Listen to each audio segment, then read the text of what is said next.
Hey everyone, welcome back to another hardware news recap for the week. This week includes the word cryogenic. So Intel working on a cryogenic wafer prober.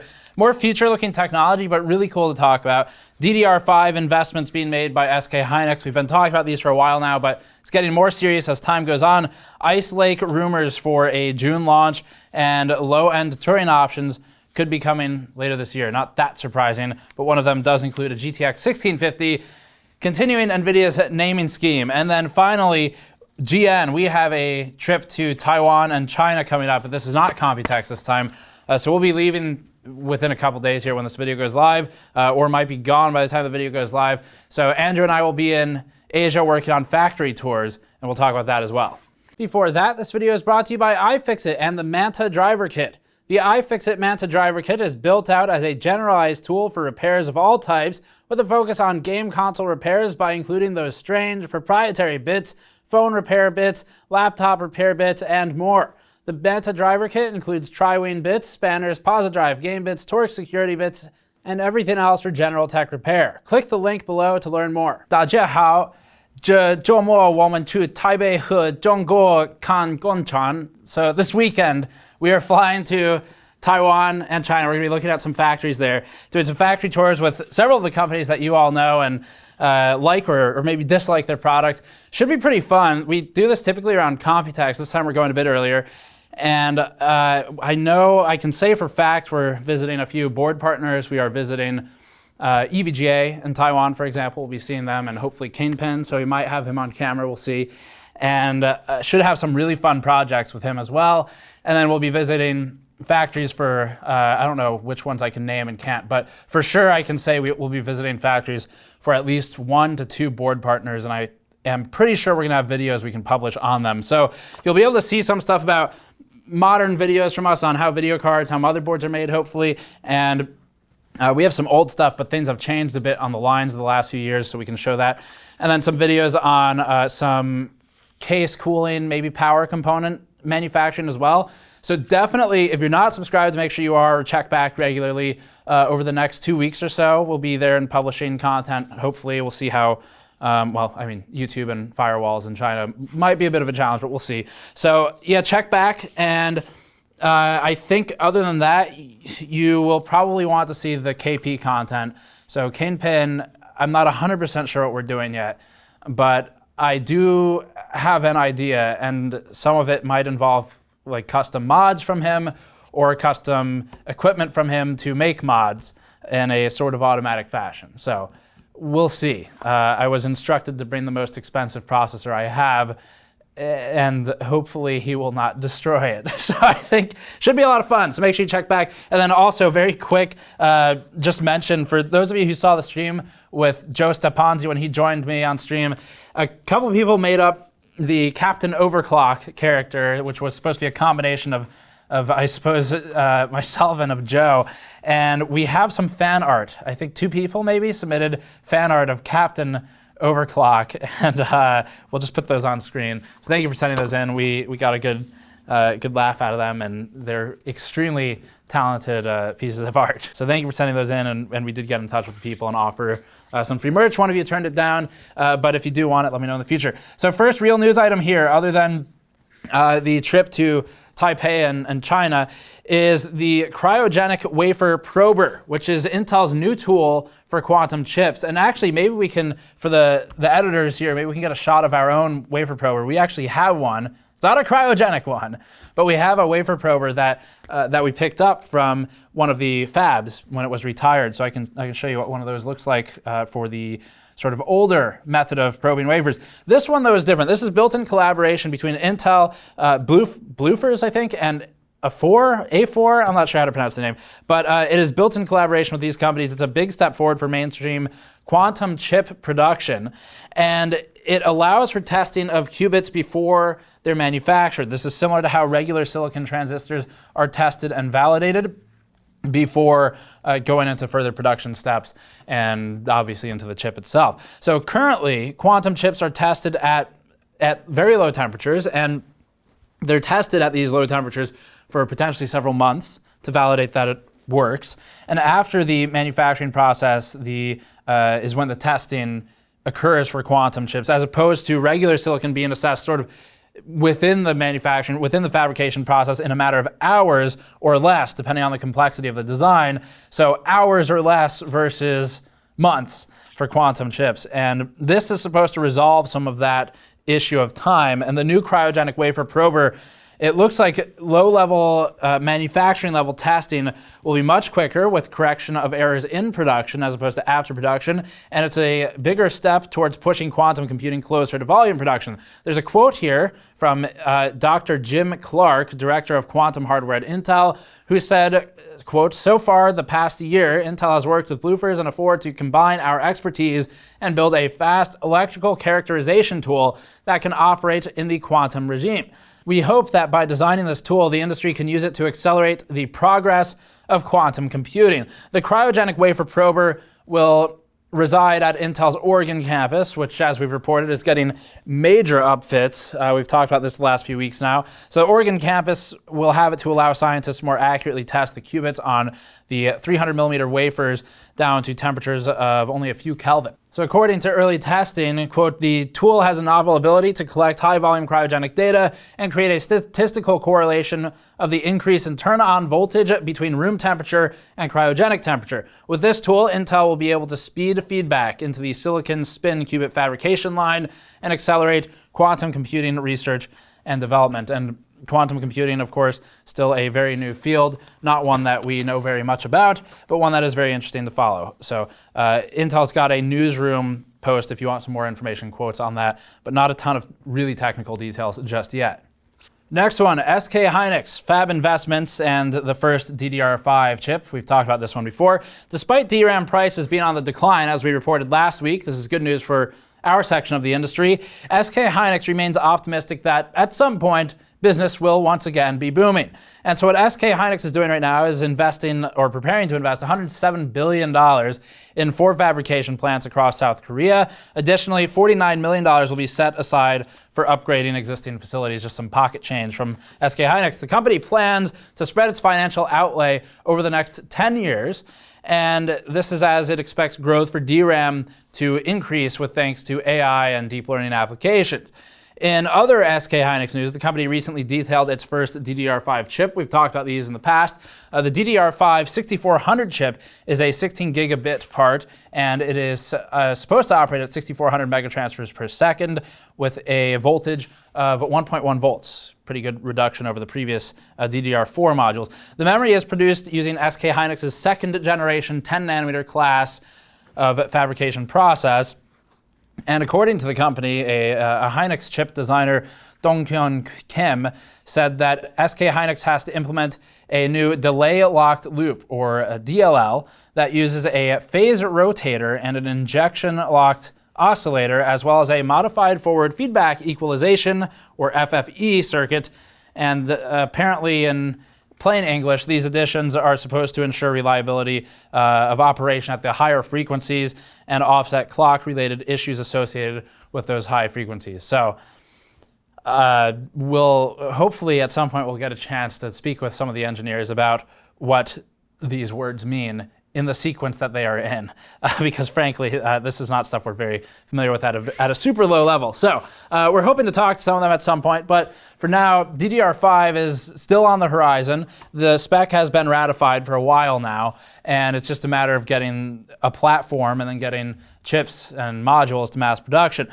Separately, in terms of DRAM pricing, typically you see this cycle in the DRAM market, and this is just going off script a bit here, but typically you see a cycle where as investment into fabrication plants and technology rises, the price of DRAM will also, in a latent fashion, also rise. So it'll be a bit delayed, but it will rise as well. And the traditional reasoning for that is because the companies are not investing as much of their money into supply, so there's not as much oversupply like we have right now, which is kind of a bad thing for them anyway. And so instead investing money into technology. And that, in result, it drives down the supply available as demand remains at least the same, if not rising. And so you end up with the prices going back up. So prices are on a decline right now, but if all the companies start focusing their investment into technology and thus drive down their supply, the cost per gigabyte as an average, will go up. And that is a historical trend that has been true for at least a decade. So that is probably what's going to happen here if all the companies start investing. And there's only 3 big DRAM suppliers. So if they all do this at the same time, then that's what will happen to the price. They'll go up.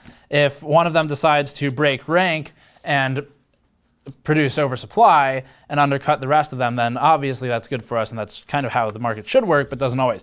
Next up, rumors. Ice Lake in June. Intel's next architecture or next processors. According to leaked Lenovo documents, Intel's most frequent leaker of documents that appeared on the /r/ThinkPad subreddit.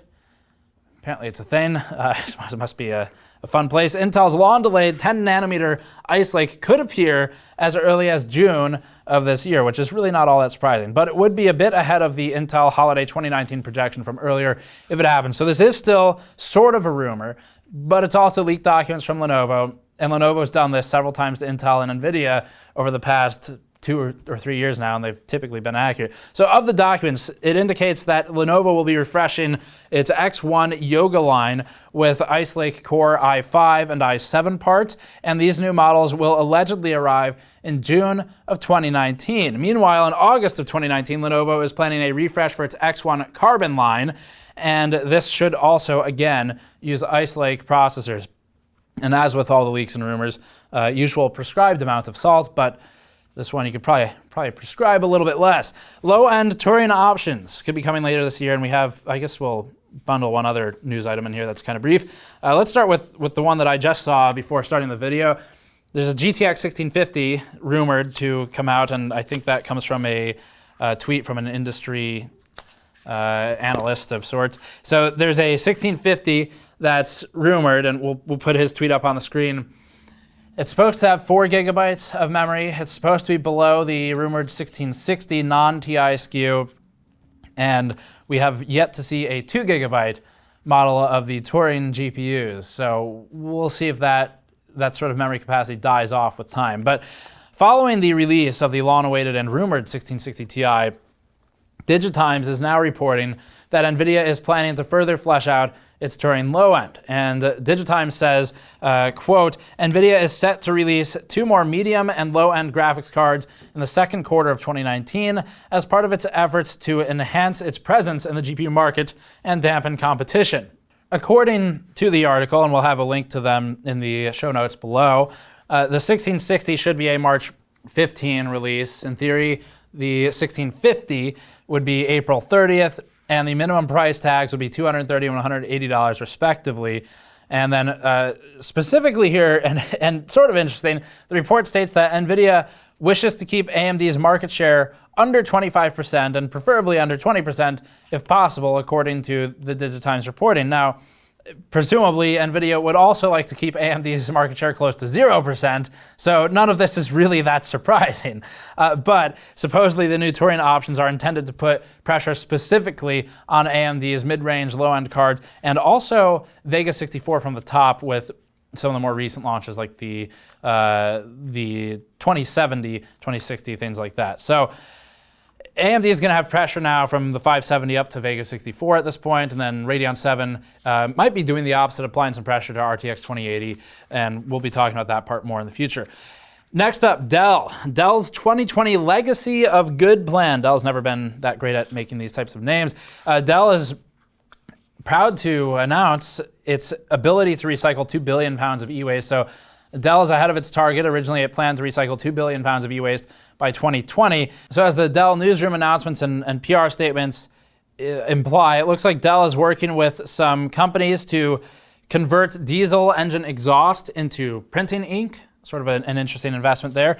And this is from the Vice President of Engineering with Client Solutions Group at Dell and the head of Dell TDC, or Taiwan Design Center, as they call it now. So Dell is also allegedly the first and maybe the only vendor, actual vendor of parts, to recycle gold from motherboards and reuse it. Dell also continues to collect the recycled electronic materials and adapt them to its product lines.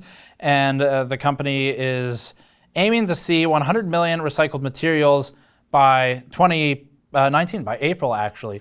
So some good news, I guess, on the reusability front and sustainability of computer hardware and electronics. Next one, Spaceborne computer is still operational after 530 days being stranded in space.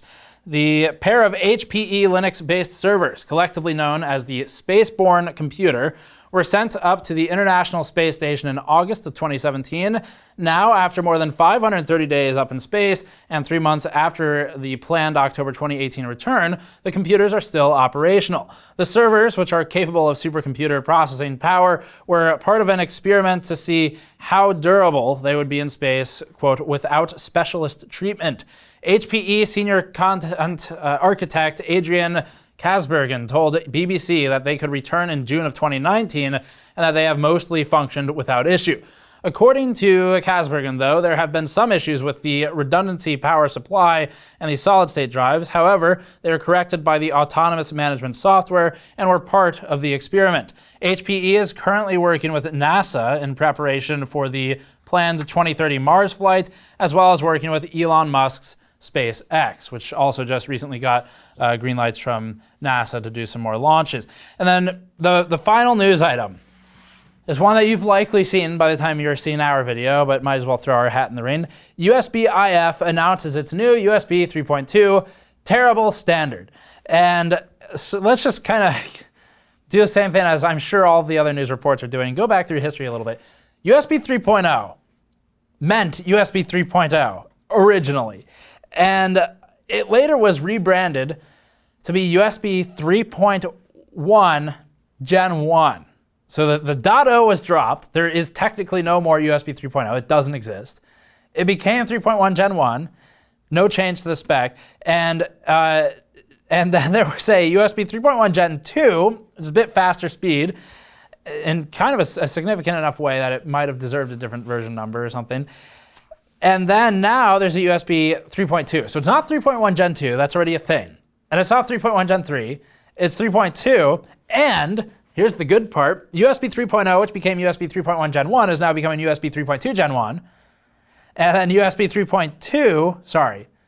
3.1 Gen 2, excuse me, that was an egregious error. 3.1 Gen 2 is now being rebranded as USB 3.2 Gen 2.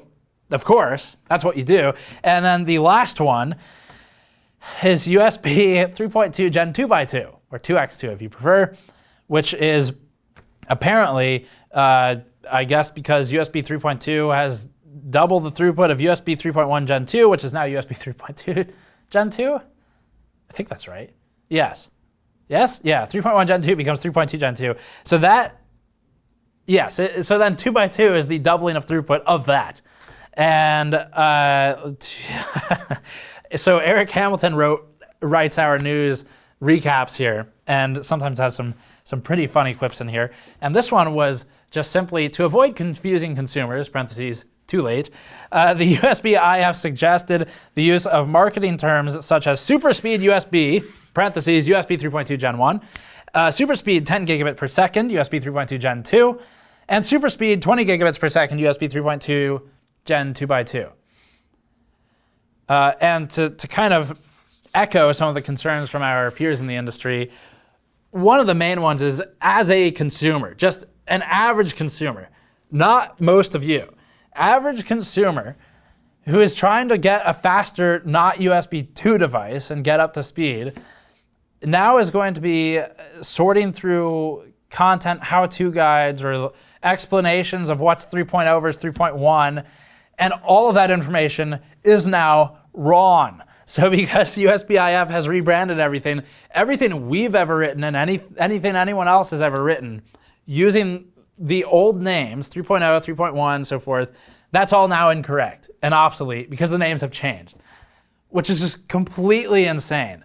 So I am positive USB IF has received the memo. And Linus, to give him a shout out, also talked about this in Tech Linked. And I'm sure they've received the memo. I'm also sure that it's not going to change. And if it does, it'll probably be worse. So anyway, that's it for this week. We look forward to reporting on USB 3.3 Gen 1 through 3, which will be 3.0, 3.1 Gen 1, 2, and 3.2 Gen 1 and 2 in the next week's episode. And check back when we're in China. We will have, in Taiwan, we'll have a lot of cool content there. Subscribe for more.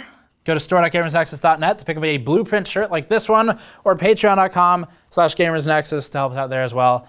Thanks for watching. I'll see you all next time.